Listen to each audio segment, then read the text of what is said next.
Hi ಎಲ್ಲರಿಗೂ ನಮಸ್ಕಾರ. Welcome to my YouTube channel Test Talks. ಈ ವಿಡಿಯೋದಲ್ಲಿ ನಾನು ನಮ್ಮ ಹೊಲದಲ್ಲಿ ಬೆಳೆದಿರುವಂತಹ ಮೇವಿನ ಬಗ್ಗೆ ಮಾಹಿತಿಯನ್ನು ನೀಡ್ತಾ ಇದ್ದೇನೆ. ನಮ್ಮ ಹಸುಗಳಿಗಾಗಿ ನಾವು ಲೂಸರ್ನ್ ಎಂಬ ಮೇವನ್ನ ಬೆಳೆದಿದ್ದೇವೆ. ಇದನ್ನು ನಾವು ಕನ್ನಡದಲ್ಲಿ ಕುದುರೆ ಮೆಂತೆ, ಕುದುರೆ ಮಸಾಲೆ ಅಂತ ಕೂಡ ಕರಿತೇವೆ.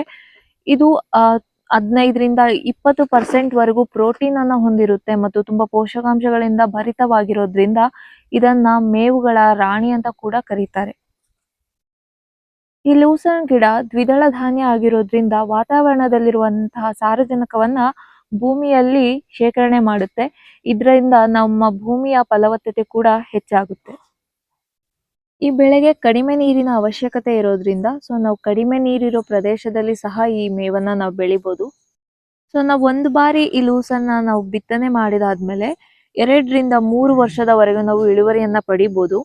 ಮತ್ತೆ ಮೊದಲೇ ಕಟಾವು ನಾವು 40ರಿಂದ 45 ದಿನದ ಒಳಗಡೆ ಪಡಿಬೋದು. ಮತ್ತೆ ನಂತರ ಬರುವಂತಹ ಕಟಾವುಗಳನ್ನ ನಾವು 20ರಿಂದ 30 ದಿನದೊಳಗೆ ಪಡಿಬೋದು.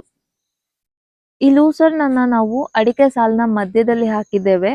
ಮತ್ತೆ ಈ ಲೂಸರ್ನ್ ಬೀಜದಲ್ಲಿ ಸ್ವಲ್ಪ ಪ್ರಮಾಣದಲ್ಲಿ ನಾವು ಮೆಕ್ಕೆಜೋಳವನ್ನ ಬೆರೆಸಿದ್ದೇವೆ. ಯಾಕಂದ್ರೆ ನಾವು ಇದನ್ನ ಮೊದಲನೇ ಬಾರಿಗೆ ಬಿತ್ತನೆ ಮಾಡಿದಾಗ ಅಂದ್ರೆ ಕವಲುಗಳು ಕಡಿಮೆ ಇರುತ್ತೆ. ನಾವು ಮೆಕ್ಕೆಜೋಳ ಸಹ ಬೆಳ್ಕೋಬಹುದು. ಅದರಿಂದ ನಾವು ಸ್ವಲ್ಪ ಪ್ರಮಾಣದಲ್ಲಿ ಮೆಕ್ಕೆಜೋಳವನ್ನ ಬೆರೆಸಿದೀವಿ. ಈ ಹುಲ್ಲು ತುಂಬಾ ಮೃದುವಾಗಿರುತ್ತೆ. ನಾವು ಕೈಯಲ್ಲಿ ಸಹ ಇದನ್ನ ಮುರಿಬಹುದು. ಹಸುಗಳು ಇದನ್ನ ತುಂಬಾ ಇಷ್ಟಪಟ್ಟು ತಿನ್ನುತ್ತೆ. ಇದು ಹಸುಗಳಿಗೆ ತುಂಬಾ ಉಪಯುಕ್ತವಾದ ಹುಲ್ಲಾಗಿದೆ. ಮತ್ತೆ ಈ ಲೂಸರ್ನ್ ಗಿಡದ ಮೇಲೆ ಒಂದು ಪ್ಯಾರಾಸಿಟಿಕ್ ಗಿಡ ಬೆಳೆದಿದೆ. ಇದು ನಮ್ಮ ಏರಿಯಾದಲ್ಲಿ ತುಂಬಾ ಹೊಸದು. ನೀವು ಇದನ್ನ ಬೇಲಿಯಲ್ಲಿ ಬೆಳೆದಿರೋದನ್ನ ನೋಡಿರ್ತೀರಾ. ಇದು ಕೇವಲ ಲೂಸರ್ನ್ ಗಿಡಕ್ಕೆ ಅಷ್ಟೇ ಅಲ್ಲ, ಟೊಮ್ಯಾಟೊ ಮತ್ತೆ ಆಲೂಗಡ್ಡೆ, ಸೇವಂತಿಗೆ ಗಿಡ ಮತ್ತೆ ಕೆಲವು ಎಣ್ಣೆಕಾಳು ಬೀಜ ಗಿಡದ ಮೇಲೆ ಸಹ ಬೆಳೆಯುತ್ತೆ. ಇದು ಕಿತ್ತಳೆ ಬಣ್ಣ, ಹಳದಿ ಬಣ್ಣ ಮತ್ತೆ ರೆಡ್ ಕಲರ್ ಅಲ್ಲಿ ಸಹ ಬೆಳೆಯುತ್ತೆ.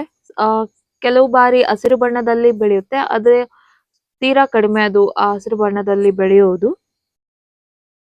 ನಾನು ಇದನ್ನ ಯಾಕೆ ಪ್ಯಾರಾಸಿಟಿಕ್ ಗಿಡ ಅಂತ ಹೇಳ್ದೆ ಅಂದ್ರೆ, ಇದು ಒಂದು ಬಾರಿ ಗಿಡದ ಮೇಲೆ ಬೆಳೆದಿದೆ ಅಂದ್ರೆ ಆ ಗಿಡದಲ್ಲಿರುವಂತಹ ಪೋಷಕಾಂಶಗಳು ಮತ್ತೆ ನೀರನ್ನ ಹೀರೋಕೆ ಸ್ಟಾರ್ಟ್ ಮಾಡುತ್ತೆ. ಇದರಿಂದ ಗಿಡ ವೀಕ್ ಆಗ್ತಾ ಹೋಗುತ್ತೆ. ಮತ್ತೆ ಕೆಲವು ದಿನದಲ್ಲಿ ಆ ಗಿಡ ಸತ್ತು ಹೋಗುತ್ತೆ. ಇದು ಮತ್ತೆ ಸಣ್ಣ ಸಣ್ಣ ಪ್ರೊಜೆಕ್ಷನ್ ಇರುತ್ತೆ. ಅದರಿಂದ ಇದು ಒಂದು ಗಿಡದಿಂದ ಇನ್ನೊಂದು ಗಿಡಕ್ಕೆ ಅಂಟ್ಕೊಳ್ಳುತ್ತಾ ಹಂಗೆ ತುಂಬಾ ಏರಿಯಾವನ್ನ ಆವರಿಸ್ಕೊಬಿಡುತ್ತೆ.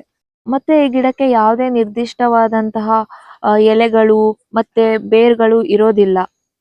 ಈ ಪ್ಯಾರಾಸೈಟಿಕ್ ಗಿಡದಲ್ಲಿ 200ಕ್ಕೂ ಹೆಚ್ಚು ಪ್ರಭೇದಗಳು ಸಹ ಇವೆ. ಮುಖ್ಯವಾಗಿ ಪ್ಯಾರಾಸೈಟಿಕ್ ಗಿಡದಿಂದ ನಮ್ಮ ಹೊಲದಲ್ಲಿ ಏನು ಹಾನಿ ಆಗುತ್ತೆ ಅಂದ್ರೆ 10% ಅಷ್ಟು ಇಳುವರಿ ಕಡಿಮೆ ಆಗುತ್ತೆ.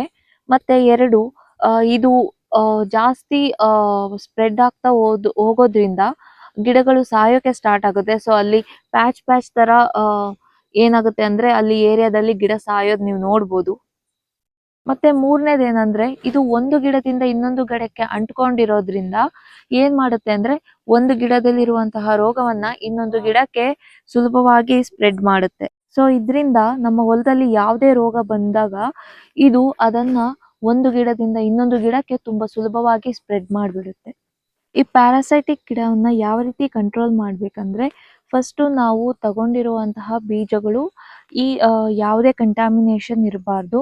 ನಾವು ತಗೊಂಡಿರೋ ಬೀಜಗಳನ್ನ ಒಂದು ಬಾರಿ ಚೆಕ್ ಮಾಡ್ಬೇಕು.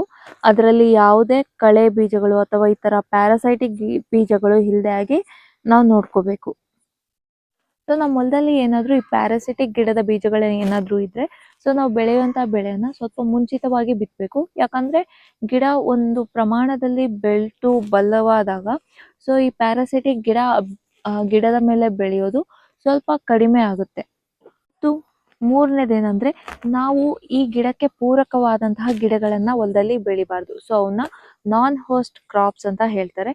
ನಾವು ಮೆಕ್ಕೆಜೋಳವನ್ನ ಇಲ್ಲಾಂದ್ರೆ ಜೋಳವನ್ನ ಬೆಳೆದ್ರೆ ಈ ಗಿಡಕ್ಕೆ ಇದು ಒಳ್ಳೆ ಸೂಟೇಬಲ್ ವಾತಾವರಣ ಕೊಡೋದಿಲ್ಲ. ಅದು ಬೆಳೆಯೋದು ಕಡಿಮೆ ಆಗುತ್ತೆ. 4ನೇದೇನಂದ್ರೆ ನಮ್ಮ ಹೊಲದಲ್ಲಿ ಏನಾದ್ರೂ ಈ ಕಳೆ ಬೀಜಗಳು ಇದ್ರೆ ನಾವೇನ್ ಮಾಡ್ಬೇಕಂದ್ರೆ ನಾವು ಬೆಳೆಯನ್ನ ಬಿತ್ತುವುದಕ್ಕಿಂತ ಮುಂಚೆಯೇ ಒಂದು ಕಳೆನಾಶಕವನ್ನ ಹೊಡಿಬೇಕು. ಅದು ಪೆಂಡಿಮಿಥಿಲಿನ್. 5ನೇದೇನಂದ್ರೆ ಈಗ ನಮ್ಮ ಹೊಲದಲ್ಲಿ ಏನಾದ್ರೂ ಇದು ಸ್ವಲ್ಪ ಪ್ರಮಾಣದಲ್ಲಿ ಬೆಳೆದಾಗ ನಾವು ಕೈಯಿಂದನೇ ಕಿತ್ತು ಹಾಕ್ಬೋದು. ಸೊ ಯಾವುದೇ ಕೆಮಿಕಲ್ ಅವಶ್ಯಕತೆ ಇರೋದಿಲ್ಲ. ನಾವು ಕಿತ್ತು ಹಾಕುವಾಗ ನೋಡಬೇಕು, ಯಾವುದೇ ಒಂದು ಸಣ್ಣ ತುಣುಕು ಸಮೇತ ಹೊಲದಲ್ಲಿ ಇರಬಾರ್ದು. ಯಾಕಂದ್ರೆ ಸಣ್ಣ ತುಣುಕುಗಳು ಸಹ ಇದು ಮತ್ತೆ ಬೆಳೆದು ಒಂದು ಗಿಡ ಆಗಿ ಬೆಳೆದು ಬಿಡುತ್ತೆ. ಆರನೇದೇನಂದ್ರೆ, ಈಗ ನಮ್ಮ ಹೊಲದಲ್ಲಿ ತುಂಬಾ ಜಾಸ್ತಿಯಾಗಿ ಇದೇನಾದ್ರೂ ಬೆಳೆದಿದ್ರೆ ಪ್ಯಾರಾಸೈಟಿಕ್ ಗಿಡ, ಸೊ ನಾವು ಅವಾಗ ರೌಂಡ್ ಅಪ್ ಅಂತ ನಮ್ಮ ಕಾಮನ್ ಭಾಷೆಯಲ್ಲಿ ಕರಿತೀವಿ, ಗ್ಲೈಫೋಸೇಟ್. ಸೊ ಅದನ್ನ ಹೊಡೆಯೋದ್ರಿಂದ, ಸೊ ಎಲ್ಲೆಲ್ಲಿ ಸ್ಪ್ರೆಡ್ ಆಗಿದೆ ಅಷ್ಟು ಜಾಗದಲ್ಲಿ ಹೊಡೆದ್ರೆ, ಸೊ ಆ ಕಳೆ ಏನಾಗುತ್ತೆ ಅಂದ್ರೆ ಸಂಪೂರ್ಣವಾಗಿ ನಾಶ ಆಗುತ್ತೆ. ಸೊ ನೀವಿಲ್ಲಿ ನೋಡ್ಬೋದು, ಈ ಪ್ಯಾರಾಸೈಟಿಕ್ ಗಿಡ ಯಾವ ರೀತಿ ಲೂಸನ್ ಗಿಡವನ್ನ ಗಟ್ಟಿಯಾಗಿ ಹಿಡ್ದಿದೆ ಅಂತ. ಇದು ನನ್ನ ಕೈಯಲ್ಲಿ ಕೀಳೋಕ್ ಸಹ ಆಗ್ತಾ ಇಲ್ಲ. ಮತ್ತೆ ಇದು ಫ್ಲವರ್ಸ್ ಸಹ ಬಿಟ್ಟಿದೆ ನೋಡಿ, ಇದು ವೈಟ್ ಕಲರ್ ಅಲ್ಲಿ ಬಿಟ್ಟಿದೆ. ಮತ್ತೆ ಫ್ಲವರ್ಸ್ ಹಂಗೆ ಕಾಯಾಗ್ಬಿಟ್ಟು ಮತ್ತೆ ಬೀಜಗಳನ್ನ ಪ್ರಸಾರ ಮಾಡುತ್ತೆ. ನೀವಿಲ್ಲಿ ನೋಡ್ಬೋದು ಇದು ಯಾವ ರೀತಿ ಲೂಸನ್ ಗಿಡವನ್ನ ಸಾಯಿಸಿದೆ ಅಂತ. ಸೊ ಇಲ್ಲಿ ನೀವು ನೋಡಿ, ಇಲ್ಲಿ ವೈಟ್ ಕಲರ್ ಅಲ್ಲಿ ಫ್ಲವರ್ಸ್ ಇದೆ, ಮತ್ತೆ ಇಲ್ಲಿ ಸಣ್ಣ ಸಣ್ಣದಾಗಿ ಸೀಡ್ಸ್ ಕೂಡ ಪ್ರೊಡ್ಯೂಸ್ ಮಾಡಿದೆ. ಸೊ ಈ ರೀತಿ ಇದು ಸ್ಪ್ರೆಡ್ ಆಗುತ್ತೆ. ಸೊ ನಿಮಗೆ ಈ ವಿಡಿಯೋ ಇಷ್ಟ ಆಗಿದ್ರೆ ಈ ವಿಡಿಯೋವನ್ನ ಲೈಕ್ ಮಾಡಿ, ಮತ್ತೆ ನಮ್ಮ ಚಾನಲನ್ನು ಸಬ್ಸ್ಕ್ರೈಬ್ ಮಾಡಿ, ಮತ್ತೆ ಶೇರ್ ಮಾಡಿ. Thank you for watching.